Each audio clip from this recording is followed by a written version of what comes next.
Hello students, आज हम median के बारे में देखने जा रहे हैं और एल्टीट्यूड के बारे में देखने जाने वाले। उसमें सबसे पहले हम बात करेंगे कि मीडियन। तो मीडियन क्या है?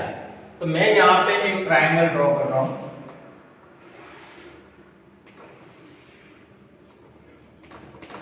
उसको मैंने नाम दिया है ए बी एंड सी। अब ट्रायंगल ए बी सी में पॉइंट ए, ये बी एंड ये सी, वो है वेट्रिक्स।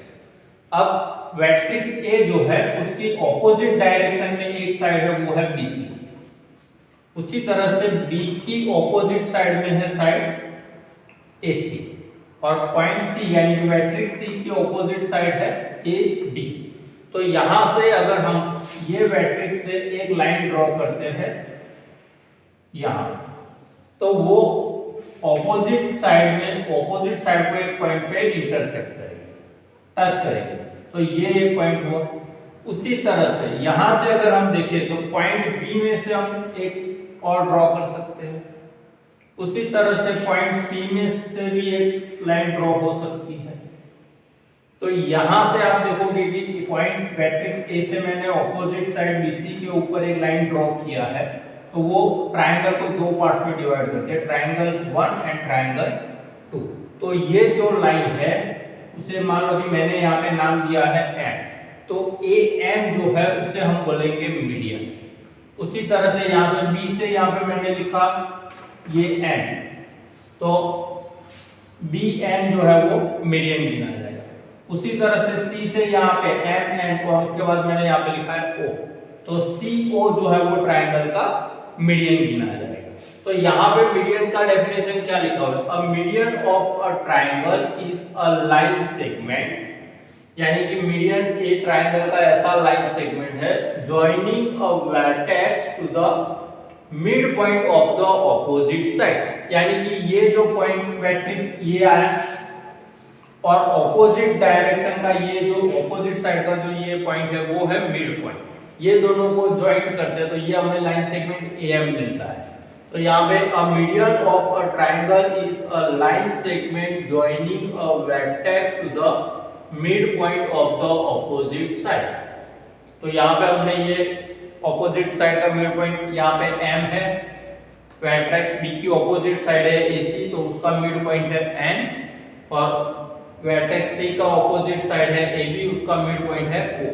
ये दोनों को, ये तीनों को अगर हमने इस तरह से ज्वाइंट किया तो ये जो है वो हमारा मीडियन है, ये भी हमारा मीडियन गिना जाएगा और ये भी हमारा मीडियन गिना जाएगा। तो अ ट्रायंगल हैज 3 मीडियंस, यानी कोई भी ट्रायंगल्स लोगे तो आपको 3 मीडियंस मिलेंगे। और यहाँ पे मैंने फिगर में ये रिप्रेजेंट किया हुआ है, ये वर्टेक्स ऑपोजिट साइड का मिड पॉइंट, ये वर्टेक्स इसका ऑपोजिट साइड का ये मिड पॉइंट, ये वर्टेक्स और इसका ऑपोजिट साइड का ये मिड पॉइंट। ये सबको ज्वाइंट करने से हमें जो लाइन सेगमेंट मिलती है उसे हम मीडियन बोलते हैं।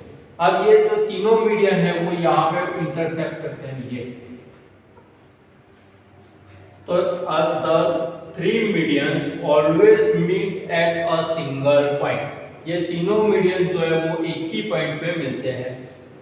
Each median divides the triangle into 2 smaller triangles which have the same area। यानी कि ये जो मीडियन हमने ड्रॉ किया तो ये पूरा जो ट्रायंगल था उसके दो छोटे छोटे ट्रायंगल्स मिले, और ये दोनों ट्रायंगल्स का एरिया हमें सेम मिलेगा।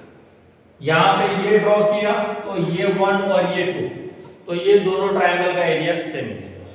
ये लिया तो ये नंबर 1 होगा और ये नंबर 2 होगा, तो ये दोनों का भी एरिया सेम होगा। द सेंट्रोइड यानी point where they meet is the centre of gravity of the triangle.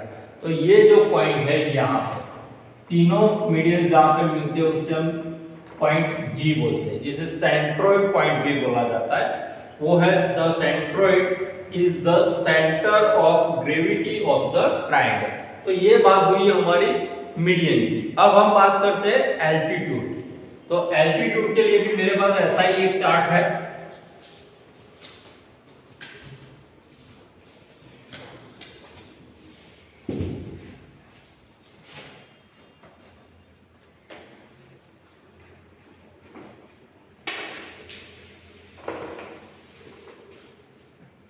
तो एल्टीट्यूड जो है वो क्या है? A segment is an altitude of a triangle if and only if it has one endpoint at a vertex of a triangle and the other on the line that contains the side opposite that vertex so that the segment is perpendicular to this line.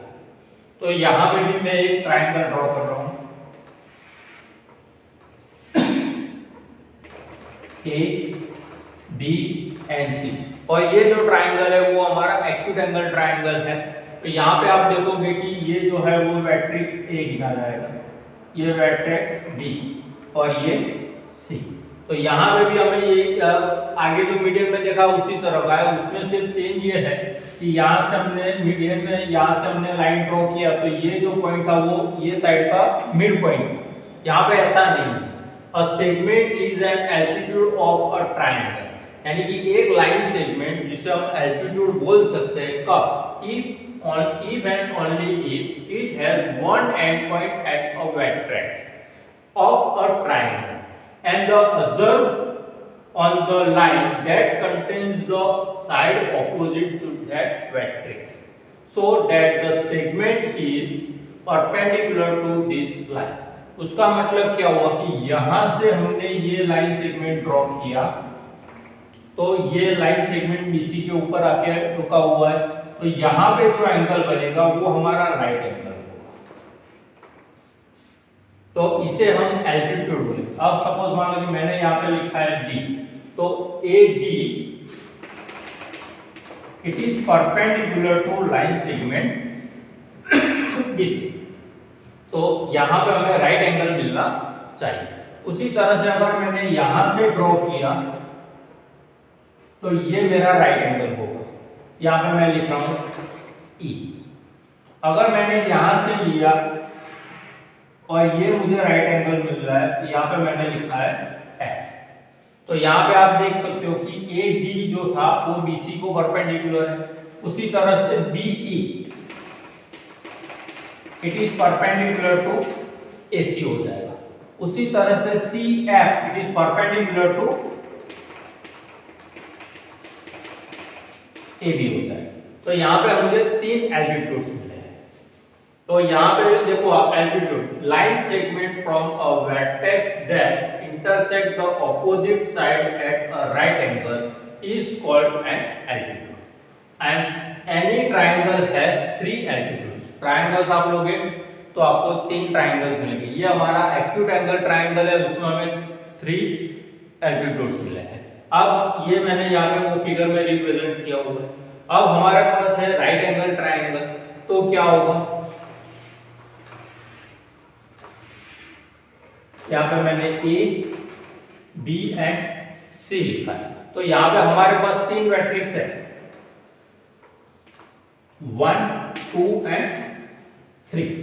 तो यहाँ से आप देख सकते हो कि A, B and BC वो दोनों एक दूसरे को परपेंडिकुलर है। तो हम यहाँ पे ऐसा लिख सकते हैं कि AB परपेंडिकुलर BC, यानी ये राइट एंगल है। उसी तरह से BC को परपेंडिकुलर AB बोल सकते हैं।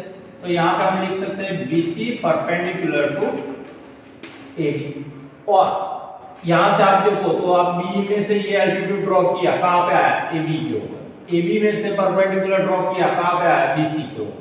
तो matrix A and matrix C में से तो हमने एल्टीट्यूड ड्रॉ कर दिया, परपेंडिकुलर ड्रॉ कर दिया। अब मैट्रिक्स B बचा है, तो यहाँ से अगर हमने ये ड्रॉ किया उसे हमने नाम दिया है BD।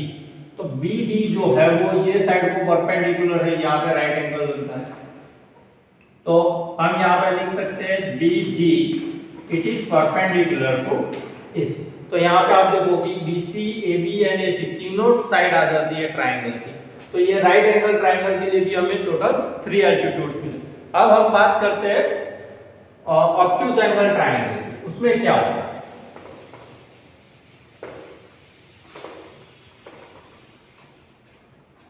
तो ऑब्ट्यूज एंगल ट्राइंगल में हम देखें तो ये हमारा ऑब्ट्यूज एंगल ट्राइंगल है, A, B एंड यहाँ पे मैंने C लिखा है। अगर मैंने यहां से एक एल्टीट्यूड ड्रॉ किया तो मुझे ये ऐसा फिगर मिलेगा।